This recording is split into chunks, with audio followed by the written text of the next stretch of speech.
अस्सलाम वालेकुम students, grade 10। आज हम शुरू कर रहे हैं बायोलॉजी का जो चैप्टर नंबर 13 है, सपोर्ट एंड मूवमेंट। तो आज हम इसको रीड आउट करेंगे। ये है page number 57। The organism with greater sizes need support to keep their body mass as one unit. This is particularly true for the organism that live on land. ये तो एक और ऑर्गेनिजम्स के लिए ख़ास तौर पर बहुत ज़रूरी है कि जो ज़मीन पे रहते हैं तो कि उनका कुछ ऐसा सपोर्ट सिस्टम हो कि वो जो उनका बॉडी का जो साइज़ है और शेप वो मेंटेन रह सके।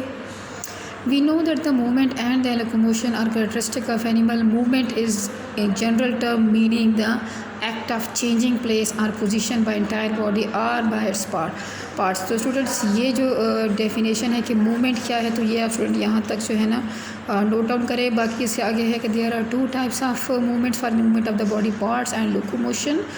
Locomotion is the movement of an animal as a whole from one place to another.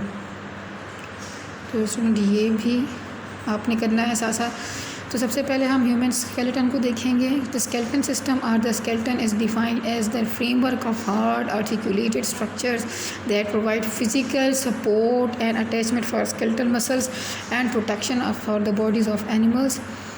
Students इसका मतलब है कि जो फ्रेमवर्क ऑफ हार्ड यानी फ्रेम सा बना होता है पूरा, जो सख्त यानी क्या बोलते हैं हड्डियाँ सख्त होती हैं, आर्टिकुलेटेड स्ट्रक्चर और एक ख़ास तरतीब से होती हैं, बुनी हुई होती हैं।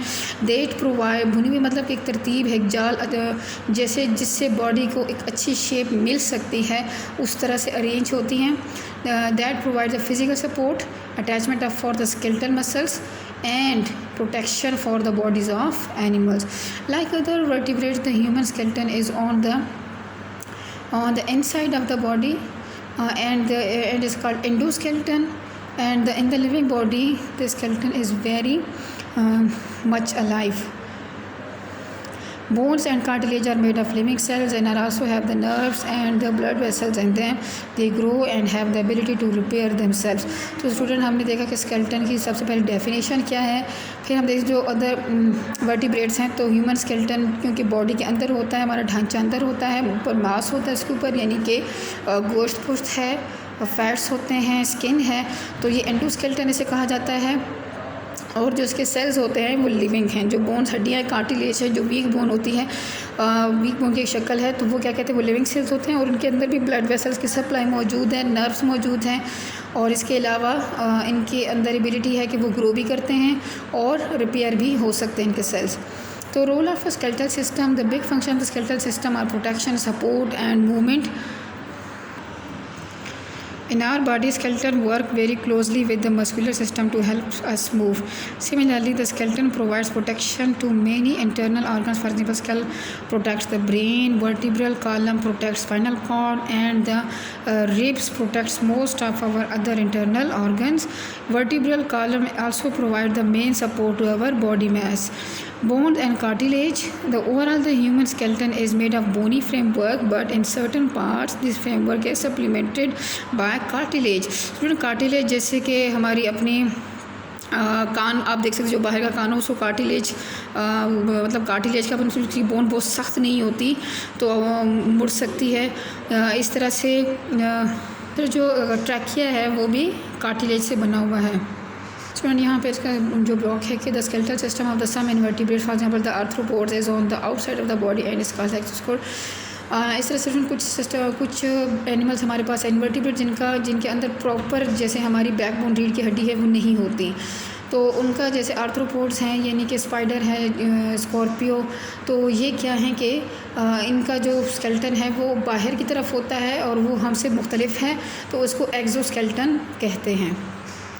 आप स्टूडेंट यहाँ पे सवाल है कि कार्टिलेज को हम डिफ़ाइन कैसे करेंगे। तो cartilage is a dense clear blue white firm connective tissue but less strong than bone. Bone से कम होता है लेकिन ये भी डेंस होता है, गाढ़ा होता है और blue white firm connective tissue है। स्टूडेंट यहाँ पे जैसे आप इसको देख सकते हैं, लेकिन ये स्ट्रॉन्ग बोन जितना नहीं है। The cells of cartilage are called the chondrocytes. Each chondrocyte lies in a fluid space called the lacuna present in the matrix. इसे देख सकते हैं chondrocytes and the lacuna यानी जो फ्लूइड की तरह की चीज़ है, तो फ्लूइड स्पेस है उसमें सेल्स पाए जाएंगे इसके। और ये जो बाहर आपको येलो पार्ट है तो ये इसको कार्टिलेज मैट्रिक्स कहते हैं। The matrix of the cartilage also contains the collagen fibres. तो इसके अंदर कोलेजन फाइबर्स पाए जाते हैं जो प्रोटीन फाइबर्स का काम करते हैं। Blood vessels do not enter cartilage, there are 3 types of cartilage. तो स्टूडेंट्स ये बात एक सामने है कि ब्लड वेसल जो है वो कार्टिलेज के अंदर नहीं जा सकते, तो और बाकी इनकी 3 टाइप्स की कार्टिलेज होती है। साथ में स्टूडेंट ये ब्लॉक पढ़ते जाते हैं। Cartilage and bone are types of connective tissue in animals. Most connective tissues contain collagen fibers in a matrix.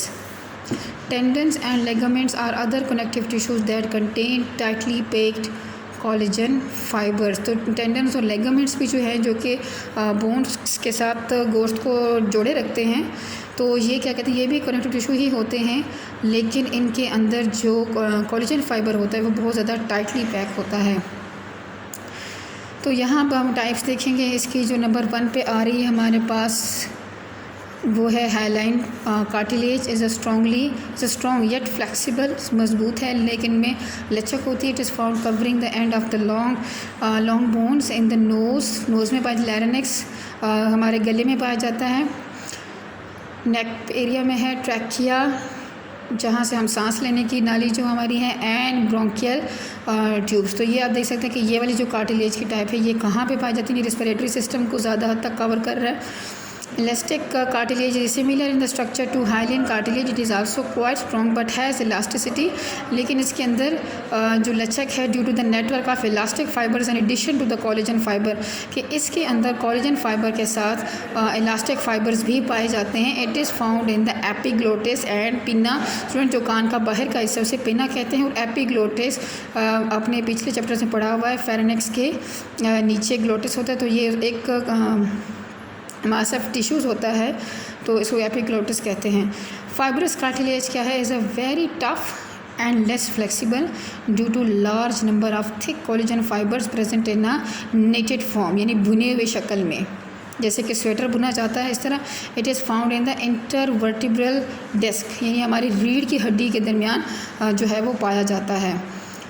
Bone is the hardest connected tissue in the body. तो अगर सवाल है कि what is the hardest connected tissue in the body, तो वो bone है। Bone not only move, support and protect the various parts of the body but also produce red and white blood cells and store minerals. तो student अब आप देखें कि ये हमारे बोन्स के क्या क्या फंक्शन है, तो इसके काफ़ी ज़्यादा 6-7 फंक्शन आ रहे हैं, तो आपने इसको पेन पॉइंट पे याद रखना है और इसे लिखना भी है अच्छा से। यहाँ पे हम पिक्चर्स में देखेंगे कि जो हाइलाइन कार्टिलेज है ये यहाँ पे पाई जाती है।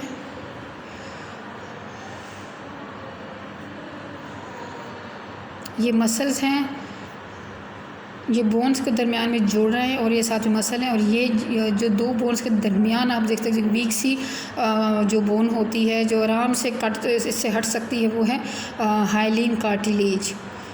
तो ये इसका काम जो होता है ये स्मूथनेस का काम करता है। जो इसके दरमियान फ्लूइड है 2 बोन्स के दरमियान, तो ये स्मूथनेस का काम कर रहा होता है। और इजी टू, चूँकि इसमें इलास्टिसिटी पाई जाती है, फ्लेक्सिबल हैं, तो इस वजह से इसका जो रोल है वो यहाँ पे ये होगा।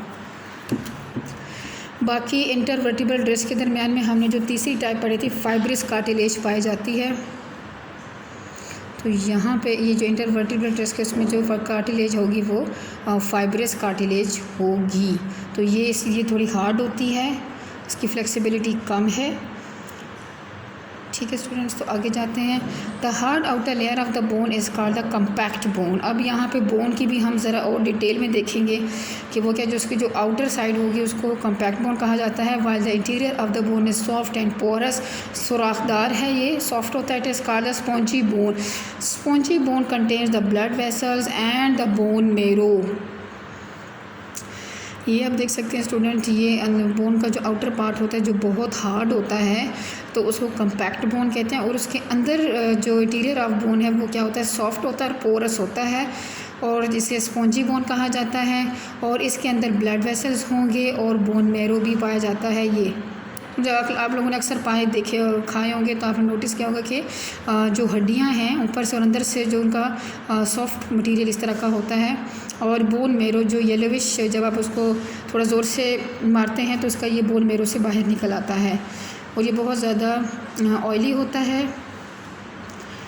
आगे हमारे पास है कि like cartilage the matrix of the bones also contains collagen but it also contains minerals. अब प्रॉब्लम ये है कि जो पहले हमने कार्टिलेज में देखा उसमें मिनरल्स नहीं पाए जाते, अब इसमें बोन का ये है कि उसमें कोलेजन भी पाया जाता है और साथ में मिनरल, जिसकी वजह से इसकी हार्डनेस ज़्यादा हो जाती है। Calcium and the phosphate we know that the cartilage contains a single type of cell. On the other hand bones contain different types. अब दूसरा डिफरेंस बोन्स और कार्टिलेज में क्या आ रहा है कि एक तो मिनरल्स का था, दूसरा ये कि उनमें एक तरह के ही सेल्स होते हैं और इसमें सेल्स जो होते हैं वो डिफरेंट हो सकते हैं। द मेच्योर बोन सेल्स और कॉल्ड ओस्टियोसाइट्स। तो स्टूडेंट आज का लेक्चर बस इतना ही, इसको अच्छे से आपने याद कर समझना है और याद करने की कोशिश करनी है और तस्वीरों के साथ साथ लेके चलें। अल्लाह हाफिज़।